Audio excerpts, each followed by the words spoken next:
오늘 하나님이 주시는 말씀 우리 창세기 28장입니다. 창세기 28장 16절에서 22절까지 말씀. 창세기 28장 16절에서 22절까지 말씀입니다. 자, 봉독하겠습니다. 야곱이 잠이 깨어 이르되 여호와께서 과연 여기 계시거늘 내가 알지 못하였도다. 이에 두려워하여 이르되 두렵도다 이곳이요 이것은 다름 아닌 하나님의 집이요 이는 하늘의 문이로다 하고, 야곱이 아침에 일찍 일어나 베개로 삼았던 돌을 가져다가 기둥으로 세우고 그 위에 기름을 붓고 그곳 이름을 베델이라 하였더라. 이 성 옛 이름은 루스로더라. 야곱이 서원하여 이르되 하나님이 나와 함께 계셔서 내가 가는 이 길에서 나를 지키시고 먹을 떡과 입을 옷을 주시어 내가 평안히 아버지 집으로 돌아가게 하시오면 여호와께서 나의 하나님이 되실 것이요 내가 기둥으로 세운 이 돌이 하나님의 집이 될 것이요 하나님께서 내게 주신 모든 것에서 10분의 1을 내가 반드시 하나님께 드리겠나이다 하였더라. 아멘. 우리 좀 기도하겠습니다. 하나님 감사합니다. 우리가 명절을 맞아 온 가족들이 모여 함께 예배하며 하나님이 행하신 일들을 바라보고 기뻐하는 그런 명절로, 또 그 명절 중에 또 하루를 떼어 주의 날로 드립니다. 주님, 오늘 이 시간 선포되는 말씀을 통해 우리의 심령이 또 우리의 생각이 하나님에게 붙들려지고 하나님의 영광을 추구하는 시간 될 수 있도록 도와 주옵소서.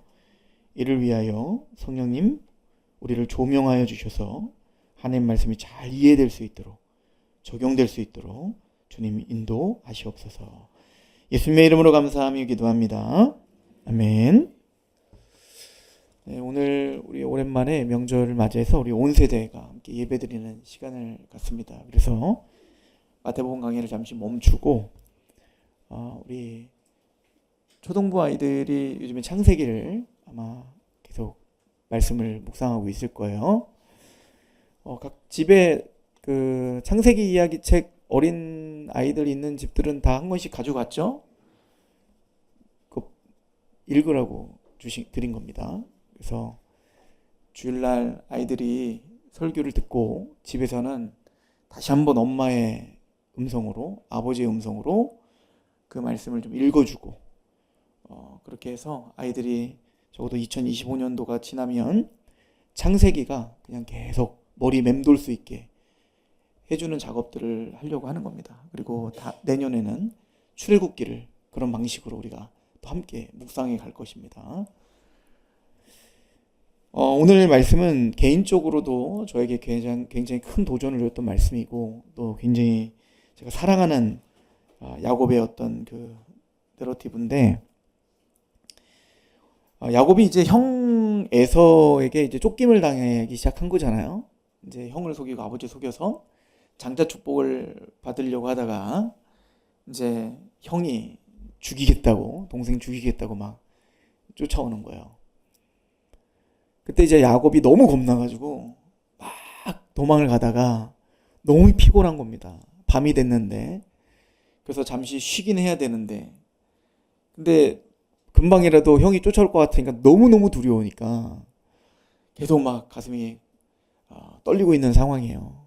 그리고 잠이 들었는데 하나님의 환상 중에 꿈속에서 하늘이 열리는 꿈을 보게 한 겁니다. 그래서 하늘이 열려서 하늘과 땅이 연결되는 사닥다리가 쫙 내려오는 겁니다. 그리고는 그 사닥다리 위로 천사가 오르락 내리락 하는 그 모습을 보여주는 거죠. 한마디로 말하면 지금 야곱은 뭘 보고 있는 거냐면 하늘과 땅이 연결되는, 하늘과 땅이 하나가 되는, 어떻게 보면 하나님의 뜻이 선포되어지고 또 그 땅이 화답을 하고 있는 그런 현상과 현장 속에 지금 야곱이 서 있는 거예요. 그리고는 하늘과 땅이 연결되는 사닥다리 위로 하나님의 언약이 선포가 되어집니다. 그 언약은 13절에 보시면 또 본즉 여호와께서 그 위에 서서 이르시되 나는 여호와니 너희 조부 아브라함의 하나님이요 이삭의 하나님이라. 내가 누워있는 땅을 내가 너와 내 자손에게 주리니 내 자손이 땅에 티끌같이 되어 내가 서쪽과 동쪽과 북쪽과 남쪽으로 퍼져갈지며 땅의 모든 족속이 너와 내 자손으로 말미암아 복을 받으리라. 그러니까 야곱은 아직 결혼 안 했죠. 근데 야곱이 이제 결혼을 해야 자손이 생기는데 하나님 뭐라고 약속하냐면 내가 너와 내 자손으로 인하여 모든 민족이 복을 받게 할 거야. 그리고 너의 자손들이 땅의 티끌과 같이 많아지게 될 거야. 사실 이 약속은 아브라함과 이삭에게 약속한 그 약속을 다시 한번 해주시는 거거든요. 한마디로 말하면 지금 죽음의 공포 가운데 있는 야곱에게 너는 절대 죽지 않아, 이 얘기랑 같은 거죠. 절대 너희 형이 너를 죽일 수 없어. 왜냐면 너와 너의 자손으로 인하여 모든 민족이 복을 얻게 될 것이기 때문에 나는 너를 안전하게 보호할 것이고 그 약속이 이루어질 때까지 내가 너를 떠나지 않을 거야. 이 얘기를 이제 하나님께서 말씀하시는 거예요. 자, 근데 이것을 어디 위에서 하고 있어요? 하늘과 땅을 연결하는 사닥다리 위에서 하고 계시다. 이게 굉장히 중요합니다. 그 위에 여호와께서 계시고 그 위에서 여호와께서 언약을 선포하시는 거예요. 그때 이제 야곱이 잠에서 깬 거예요. 잠에서 깨서 한 이야기가 오늘 본문인데 야곱이 16절에 야곱이 잠이 깨어 이르되 여호와께서 과연 여기 계시거늘 내가 알지 못했다. 이 두려운 상황 속에 하나님이 없는 것 같은 상황이잖아요. 내가 당장 죽어도 이상할 것 같지 않은 그런 두려움 가운데 있는 그 상황 속에 하나님이 보여주신 건 내가 여기 있다는 걸 보여준 거예요. 저와 여러분들도 마찬가지잖아요. 여러 가지 일들로 두려운 일이 생길 때, 또 당황스러운 일이 생길 때 하나님이 계시지 않을 것 같은 그런 상황과 환경과 그런 장소에 하나님은 하늘을 여시고 내가 너와 함께하고 있다는 것을 보여준 메시지인 것이죠. 이곳이 하나님이 계시다는 것을, 이곳에 하나님이 계시다는 것을 내가 미처 알지 못했습니다 라고 하면서 17절에 이렇게 말하죠. 이에 두려워하여 이르되 두렵도다. 이곳이요, 이것은 다름 아닌 하나님의 집입니다 라고 말합니다. 그리고 이는 하늘의 문이로다. 하늘로 들어갈 수 있는 문, 하늘에서 그 천사들이 내려올 수 있는 문, 오직 하늘과 땅이 소통할 수 있는 유일한 문이 바로 이곳이고, 바로 이 하늘과 땅이 연결되어지고 또 하늘과 땅이 화해되어지는, 그래서 두려워할 수밖에 없는 나에게 언약이 선포되고 또 위로를 주어지고 하나님이 나를 떠나지 않겠다, 나를 보호하겠다, 마침내 그 언약을 성취하여 너를 영광스럽게 결론 맺게 하겠다 라고 하신 모든 메시지가 있는 곳이 바로 하나님의 집이구나 라고 이야기한 것이죠. 여러분들, 우리는 이제 알아요. 이 사닥다리가 무엇을 예표하고 모형하는지를 예수님이 요한복음 1장 51절에 직접 말씀하시죠. 인자 위에 천사가 오르락내리락 한 것을 보리라. 즉 예수님은 바로 이 베델 사건이 바로 예수님을 설명하기 위한 사건이야 라고 예수님이 직접 말씀하고 계시는 거예요. 즉 하늘이 열리고 땅과 하늘이 연결되어지고 화해되어지고 두려움이 소망으로 바뀌는 그 사건이 있는 곳, 하나님의 약속이 선포될 수 있는 유일한 곳, 하나님의 집은 예수님이시다, 이 얘기를 하고 싶은 겁니다. 예수님 안에서만 하늘과 땅이 연결되어지고 예수님 안에서만 하나님의 약속이 선포되어지고 예수님 안에서만 우리가 보호받을 수 있으며 예수님 안에서만 우리가 하나님의 약속대로 마침내 완성될 수밖에 없어. 이 이야기를 창세기 28장은 하고 있는 거예요. 그래서 요한복음은 예수님이 바로 성전이시다라고 선포하고 있는 겁니다. 이 성전 무너뜨려 내가 3일 만에 다시 세우리라. 아니 46년 동안 지은 이 성전을 어떻게 3일 동안 이렇게 세운다는 말입니까? 예수님의 육체를 가리켜 말함이라. 성전이 하나님의 집이죠. 예수님이 바로 성전, 하나님의 집이시며 예수님이 하늘과 땅을 연결하는 사닥다리시며, 그리고 오늘 창세기 28장 예수님이 뭐라고요? 하늘의 문이시다. 그래서 예수님을 양의 문이시다 라고 이야기하는 거라고요. 예수님이 길이요 진리요 생명이니 예수로 말미암 자고는 아버지께로 갈 자가 없습니다. 예수로 말미암 자고는 아버지의 언약을 받을 자가 없습니다. 그래서 우리는 포기하지 못할 그 예수님의 이야기가 구약과 신약 전체에 가득하여 우리에게 선포되고 있는 아주 중요한 메시지가 바로 오늘 메시지인 거예요. 자, 그런데 하나님의 집에서 하늘의 문이 열려 우리가 말한 예수 그리스도의 사닥다리가 하늘과 땅을 연결하여 예수님의 십자가가 하나님과 우리를 연결시키고 우리를 하나님의 자녀라, 하나님의 백성이라 선포를 한단 말이에요. 근데 문제는 이건 다 객관적인 진리예요. 저와 여러분들이 믿거나 안 믿거나 이것은 실제적인 사실이고 이것은 하나님이 그렇게 반드시 하겠다는 현상이에요. 근데 문제는 뭐냐면 이 객관적인 진리가 주관적으로 내가 믿어져야 되냐 이거예요. 이것이 나의 것이 되어야 된다는 얘기인 것이죠. 오늘 사실은 야곱은 그 중차대한 질문 앞에 서 있는 겁니다. 하나님이 자신을 계시하실 때 뭐라고 계시하시죠? 나는 아브라함의 하나님, 이삭의 하나님, 야 라고 이야기한다고요. 하나가 빠졌죠. 야곱의 하나님까지 얘기를 안 하시잖아요. 야곱이 잠에서 깨어자마자 이 언약을 받자마자 야곱이 고백한 게 뭐냐면 만약에 진짜 하나님이 이 약속대로 나에게 성취해 주신다면 그래서 아무런 사고 없이 주님의 보호 아래 내가 다시 이 가나안 땅에 돌아와 이 베델에 오게 된다면 세 가지를 서원합니다. 하나님께 세 가지를 약속하겠다는 거예요. 그 첫 번째 약속이 뭐죠? 당신이 나의 하나님이 될 것입니다. 라는 고백입니다. 이 말에는 많은 것이 내포되어 있죠. 그 얘기는 야곱에게는 아직 하나님이 아브라함과 이삭의 하나님이지 나의 하나님이라고는 아직 믿어지지 않는 거예요. 맞아요. 우리 할아버지 아브라함에게 역사하신 하나님 내가 들었습니다. 난 믿습니다. 가나안 땅에 불러주시고 하나님께서 소돔과 고모라 땅에 그돌라오멜이 그들을 포로로 끌고 갔을 때 아브라함이 가서 승리하고 돌아오고 그럼 모든 과정 속에 하나님이 늘 함께 하시고 마침내 이삭을 바치는 그 사건까지 우리 아버지 이삭을 바치는 그 사건까지 난 다 들었습니다. 그 하나님은 살아계셔서 아브라함의 역사하신 게 분명합니다. 우리 아버지 이삭에게 하나님이 역사하신 걸 분명합니다. 이삭이 태어나기도 전에 우리 아버지가 태어나기 전에 하나님 우리 아버지를 선택하셨고 그리고 그의 삶을 인도하셔서 사실 우물을 뺏기기만 했지만 아비멜렉이라는 강력한 왕에게 그 왕이 이삭에게 무릎 꿇게 하시는 하나님, 살아 역사하시는 하나님, 기근과 고통 속에 있었지만 하나님은 아브라함에게도 그랬고 이삭에게도 그랬고 그의 삶을 주장하셔 마침내 하나님의 선하신 뜻을 이루시고야 마시는 하나님 난 믿습니다. 근데 그 하나님이 오늘 내 하나님인 거는 잘 못 믿겠습니다. 그 하나님이 나에게 오늘 역사하고 있는지 잘 모르겠습니다 라는 고백인 거예요. 우리가 온 세대 예배를 드리고 있는데 또 명절이기 때문에 온 가족이 모였을 텐데 저희도 어제 우리 진천 가족들이 모였습니다. 제가 본문으로 잡았던 말씀이 이 말씀이에요. 그리고 제가 선포했던 거 그것입니다.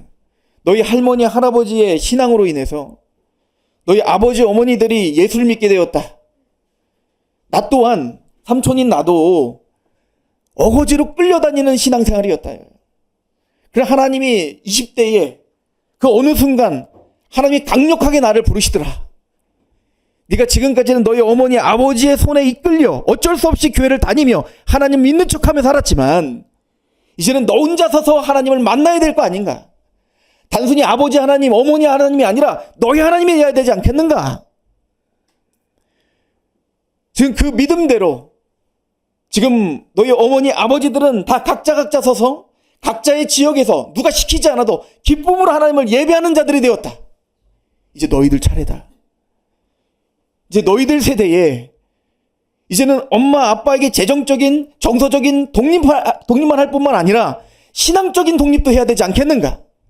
아브라함 하나님, 이삭의 하나님, 우리 아버지 하나님, 우리 어머니 하나님, 우리 할머니 하나님이 이제 나의 하나님이 되기를 원합니다라는 고백을 해야 되지 않겠는가.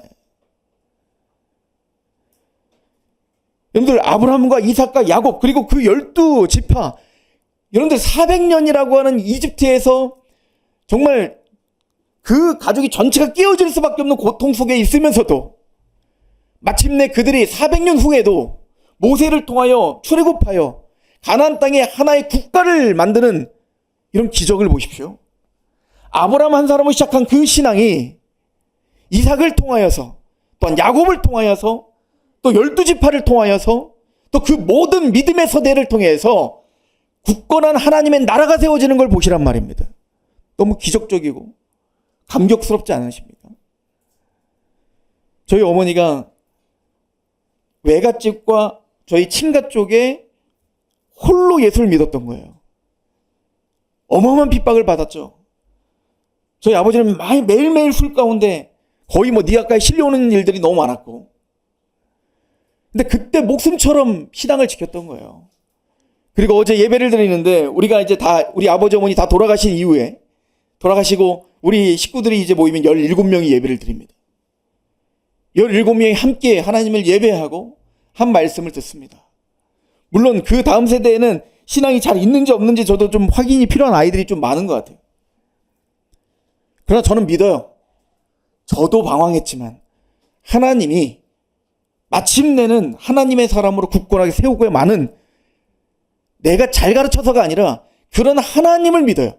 우리 어머니와 아버지를 변화시킨 그 하나님이 오늘 나를 변화시켜 주신 것처럼 우리 아들과 딸과 우리 조카들과 우리 세대를, 다음 세대를 지켜주시고 경건한 가문을 세우실 것을 믿어요. 야곱은 그 싸움을 하고 있었던 겁니다. 믿어지질 않는 겁니다. 아브라함의 하나님, 이삭의 하나님은 믿어지나 하나님, 나의 하나님이 되실 겁니다. 그 약속을 정말 성취해 주신다면 나의 하나님이 되실 겁니다. 저는 그 고백을 하기 시작한 게 바로 야복강가 사건이라고 생각해요. 야곱.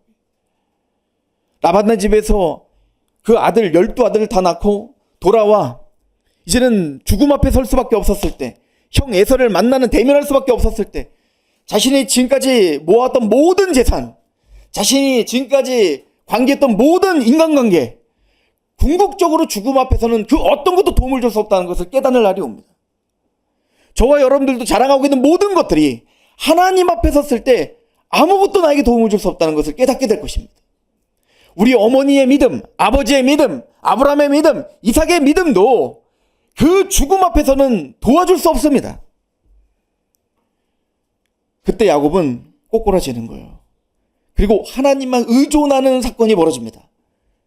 그때 이후로 야곱이 마지막을 정리하면서 야곱이 고백하는 거, 12아들을 세워놓고 고백을 하면서 축복을 하면서 그럽니다.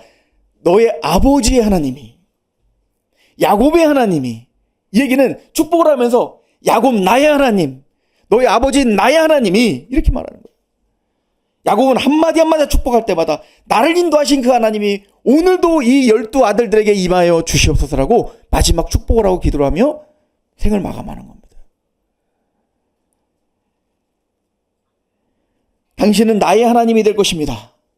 그러면 하나님이 나의 하나님이 되면 그 다음에 뭘 할 거예요? 두 번째는 뭐죠? 이곳이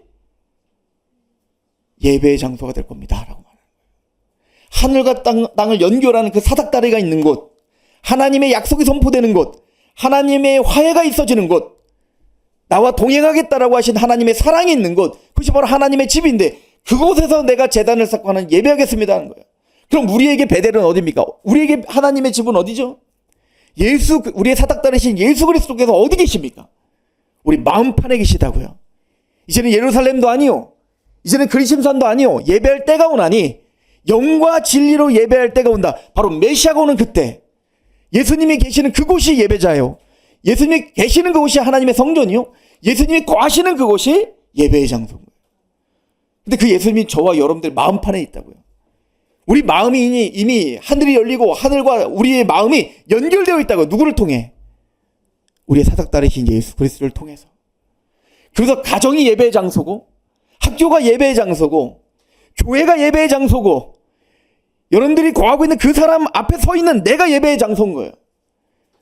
먹든지 마시든지 무엇이든지 하나님의 영광을 위하여 하라. 당신이 나의 하나님입니다 라는 고백하는 사람은 두 번째는 내가 거하는 예수 그리스도와 함께 동행하는 모든 것이 예배의 장소가 될 것입니다 라는 고백을 하는 겁니다. 세 번째는 11조를 드리겠다는 것은 주재권을 인정한다는 겁니다.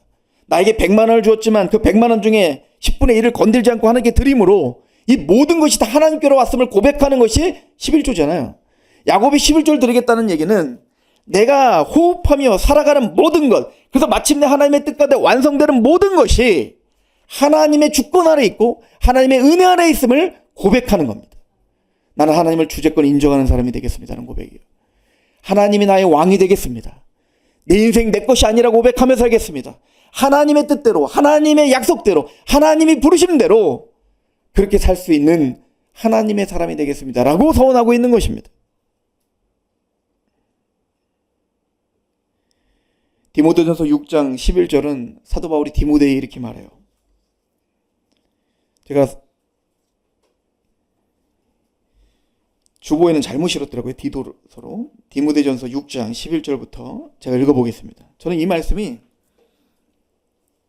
너무 감격이 되는데 여러분들에게 직접 주시는 하나님의 메시지라고 한번 들어보세요. 디모데전서 6장 11절 오직 너 하나님의 사람아. 너무 감동적인 칭호 아닙니까? 종성아, 너는 하나님의 사람이다. 오직 너 하나님의 사람아. 이것들을 피하고 의와 경공과 믿음과 사랑과 인내와 온유를 따르며 믿음의 선한 싸움을 싸우라. 영생을 취하라. 이를 위하여 내가 부르심을 받았고 많은 증인 앞에서 선한 증언을 하였도다. 만물을 살게 하신 하나님 앞과 본디오 빌라도를 향하여 선한 증언을 하신 그리스도 예수 앞에서 내가 너를 명하노니 우리 주 예수 그리스도께서 나타나실 그때까지 흠도 없고 책망할 것도 없이 이 명령을 지켜라. 너희 마음에 정말 하나님이 나의 하나님이라고 고백이 되어진다면, 네가 정말 하나님의 사람이라면, 예수 그리스도로 말미암아 구원을 받아 이제 내가 육체 가운데 사는 것은 나를 위함이 아니요 나를 사랑하다 나를 위하여 십자가에 죽으신 예수 그리스도를 믿는 믿음으로 삽니다 라는 고백을 하는 하나님의 사람이라면, 오직 너 하나님의 사람아, 세상의 정신들을 피하라는 겁니다. 의와 경건과 믿음과 사랑과 인내와 온유를 따르라는 겁니다. 너희가 정말 은혜의 구원을 받았다면, 정말 예수님이 나의 주님이시며 하나님이 나의 하나님인 걸 고백한다면, 그러므로 이제 하나님의 모든 자비하시는 너에게 명하노니 로마서 12장 1절에 너희 몸을 하나님이 원하시는 하나님이 기뻐하시는 거룩한 산제물로 내어드려라. 그것이 너희가 드릴 영적 예배다. 그것이 합당하며 합리적이며 마땅한 예배다 이거예요.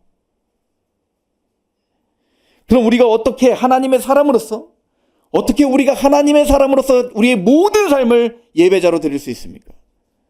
로마서 12장 2절은 말합니다. 이 세대를 본받지 말고. 이 세대를 본받지 말라, 본받다라고 하는 말은 사실은 어떤 틀을 만들어서 그 틀로다가 찍어내는 공장과 같은 걸 이야기하는 거예요.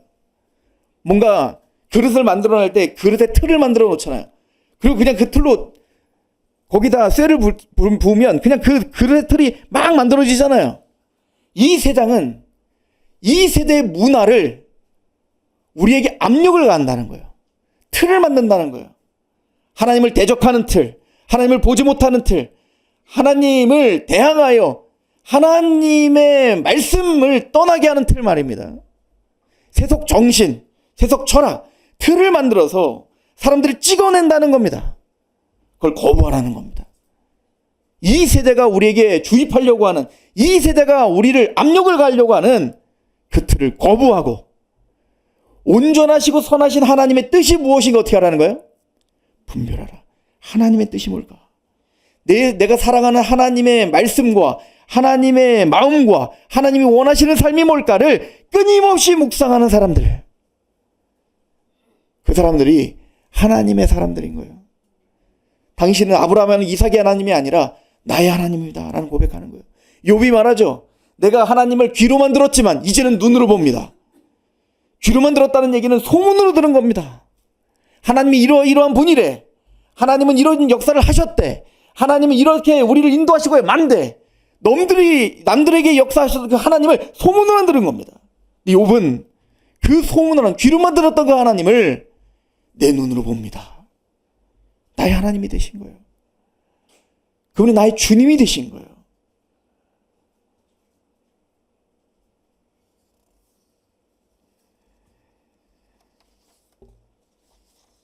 여러분들 이번 주에 수요예배가 없습니다. 다 가족 예배를 드리시길 바랍니다. 그래서 가족 예배 문을 뒤에 준비해 놨어요. 가족 예배, 이번 주에 가족 예배의 본문이 뭐냐면 말라기서 2장 14절 15절입니다. 너희는 이르기를 어찌 됨이니까 하는도다. 이는 너와 내가 어려서 맞이한 아내 사이에 여호와께서 증인이 되시기 때문이라. 그는 내 짝이요 너와 서약한 아내로되 내가 그에게 거짓을 행하였도다. 그에게는 영이 충만하였으나 오직 하나를 만들지 아니하셨느냐? 어쩌여 하나만 만드셨느냐? 왜 하나님 남자와 여자를 만나 가정을 만들었는가? 왜 이런 시스템을 만들었는가? 왜 분명한 이런 질서를 세우셨는가? 저와 여러분들이 가정을 만나고 또 가정 안에서 부부로 살고 또 엄마 아빠로 살고 자녀로 살아요. 이 모든 하나님의 이 디자인의 목적이 뭐냐 이거죠. 이는 경건한 자손을 얻기 위함이다. 아브람 한 사람이 하나님 앞에 사로잡힘이 되니 이삭을 통해 야곱을 통해 한 나라가 형성이 됩니다. 한 여인이 구박을 받으면서 예수를 믿었더니 몇 년이 어때요? 한 세대가 가니까 17명이 하나님을 예배하는 자들이 생깁니다. 여러분들, 저와 여러분들의 인생의 목적이 경건한 자손을 만들어낸다는 것이 억울하십니까? 뭔가 산업도 일으키고 업적도 일으키고 세상에 내 이름이 나는 것, 이것이 내가 유명해지는 것, 이것이 목적이라고 하는 것이 훨씬 더 도전이 되십니까? 그냥 우리는 아이를 낳고 그 아이를 하나님을 알게 하고 그 하나님을 경건하게 만들어내고 하나님의 사람으로 만들어내는 것이 보잘것 없는 것처럼 보이십니까? 세상은 그런 일들은 하찮은 일이라고 자꾸 여기게 만듭니다. 내가 가정을 만들고 거기서 한 남자와 한 여자를 만나고 그리고 아이를 정확하게 키우고 하나님 앞에 그를 예배자로 만드는 일이 일생일대 가장 중요한 일이라고 하나님은 이야기하시는데 우리는 그 일을 너무 하찮은 일로 여기는 거예요. 너무 바빠서 가정을 돌보지 않아요. 너무 바빠서 자녀를 돌보지 않아요. 너무 바빠서 자녀들과 말씀을 나누지 않아요. 수많은 학원들은 보내고 있지만 하나님의 말씀 앞에 서는 시간은 너무 작아요. 우리는 병들어 있는 겁니다. 이 세대의 틀에 우리는 압력을 받고 있는 겁니다. 이 세대의 틀에 우리는 너무 협박을 당하고 있는 겁니다. 제가 요즘 너무 사랑하는 라멕을 보십시오. 라멕 업적은 딱 하나입니다. 노아 한 사람 낳은 겁니다. 수많은 사람이 이 세상의 흐름 가운데 세상의 즐거움만 쫓아 살 때 그래서 하나님의 안식과 하나님의 평강이 깨어지는 걸 보며 가슴 아파하며 자기 아들 한 사람을 낳으며 이 노아를 통하여 하나님의 안식이 이 땅에 있기를 원합니다. 그러기 위해서 당연히 전제되는 건 뭘까요? 내 아들이 하나님의 안식이 무엇인지 거기에 사로잡힌 아들이 되기를 원합니다. 그리고 그 아들을 통하여 하나님의 안식, 하나님의 샬롬이 이 땅에 임하기를 원합니다. 그래서 자기 아들의 이름을 노아, 안식이라고 지은 것, 이거 하나밖에 없습니다. 하나님은 그 람에게 주목하고 있다고요. 가인처럼 거대한 성을 쌓지도 않았습니다. 가인의 후손들은 라멕처럼 어마어마한 영웅 취급을 받지도 않았습니다. 그냥 그는 한 가정의 아버지로서 그냥 나에게 맡겨주신 그 아들을, 이 자녀들을 유업이라 생각하며 그 자녀를 위해 헌신을 다했던 겁니다. 하나님을 알 수 있도록, 하나님의 안식이 무엇인지 분명히 알 수 있도록 그 일에 생명을 걸었던 겁니다. 여러분들 이것이 우스워 보이나요? 저는 우리 상록교회에 포함된 모든 가족들이 그 우선순위가 회복되기를 원합니다. 분명한 선명한 기준이 세워지기를 원합니다. 청년들도 기도하기 시작하기를 소망합니다. 하나님, 경건한 가문을 세우게 해주시옵소서. 이제는 우리 부모님의 세대의 하나님이 아니라 이제 나의 하나님이 되셔서 그 하나님을 역동적으로 만나고 역동적으로 역사하고 역동적으로 내 자녀들에게 전파할 수 있는 가정이 세워지게 하시옵소서. 이것이 예배입니다. 그리고요, 그 람에게 그 한 소망이 세상의 소망이었던 것처럼 이게 소망입니다. 저는 이 명절에 영적인 이야기가 넘쳐나는 명절이길 소망합니다. 우리의 신앙이 점검되어지고 너는 하나님을 어떻게 생각하느냐고 어떤 기도 제목을 너는 성취를 받았냐고, 하나님이 믿어지느냐고, 진지하게 서로 대화할 수 있는 그런 장이 열리길 축원합니다.